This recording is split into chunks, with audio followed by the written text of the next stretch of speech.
Another reason why I left religion, church, Christianity, and fundamentalism is that church preaches hate during tragedies. Now that we've talked about what hate groups are and a few of the most famous or the most influential hate groups, and kind of what their intentions and the drive behind hate groups are, we're going to talk about kind of how they put that into practice. If you were alive and knew what was happening in times around 1998, you remember a very bad group of people from Kansas known as the Westboro Baptist Church, the WBC. They are a hate group, and they are recognized in the U.S. as a group of religious freaks that go to funerals, Planned Parenthood, and during tragedies and scream racial, homophobic, and sexist slurs at people. The first way that these churches and hate groups spread hate during tragedies is at military funerals. The WBC is infamous for picketing the funerals of U.S. service members, claiming their deaths are God's punishment for America's tolerance of non-heterosexuality. There was a lawsuit brought against them for protesting at the funeral of Marine Matthew Snyder, resulting in a Supreme Court ruling upholding their actions as protected free speech. So in America, you can go to a funeral and scream slurs at people, and it's protected. The WBC in 2012, the church announced their intent to picket the funerals of child victims and other people killed in the mass shooting of Sandy Hook Elementary. This prompted widespread condemnation and ultimately leading them to not attend. So they basically threatened to picket a funeral where people were burying kitty caskets. The WBC members protested at a funeral of the Boston Marathon bombing victim, Crystal Campbell. I'm assuming it's because she was not a straight person.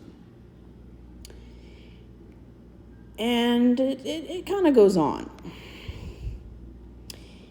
This group of people basically sees anything as an opportunity to spread hate. Now, Christy Campbell was a nurse who attended the Boston Marathon bombing. Near the finish line during her final moments of her life, her funeral was met with controversy due to some protests. Now, it's kind of disturbing, actually. In Tucson, Arizona, there was a shooting in 2011. The group announced they would picket the funeral of a 9-year-old victim, Christina Green, leading to the passing of an emergency law banning protests within a specific distance of funerals.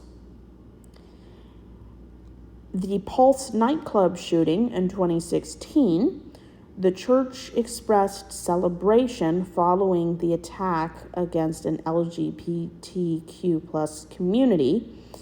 The club was basically a queer club for people who feel safe in the community. Well, obviously they don't feel safe now. Interesting fact, last week I actually picked up through Uber and Lyft an individual, a very friendly African-American gay individual who had survived the Pulse nightclub in 2016 by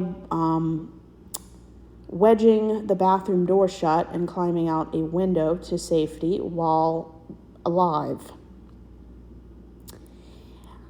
A few other events, the WBC has protested other events, such as the productions of the Laramie Project, a play based on Matthew Shepard's murder, and various social events where they consider sinful.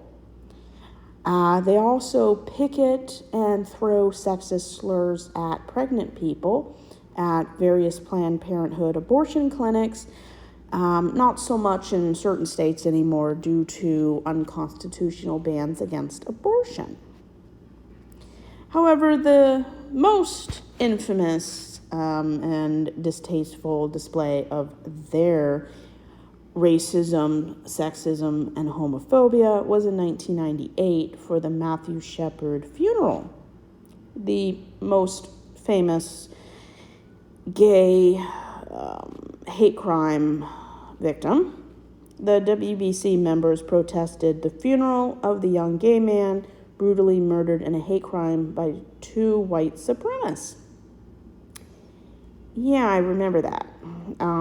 Basically, friends of the Shepard family dressed up as white angels to block the views with their body so the people attending the very special event would not have to hear or see the homophobic church's crowd.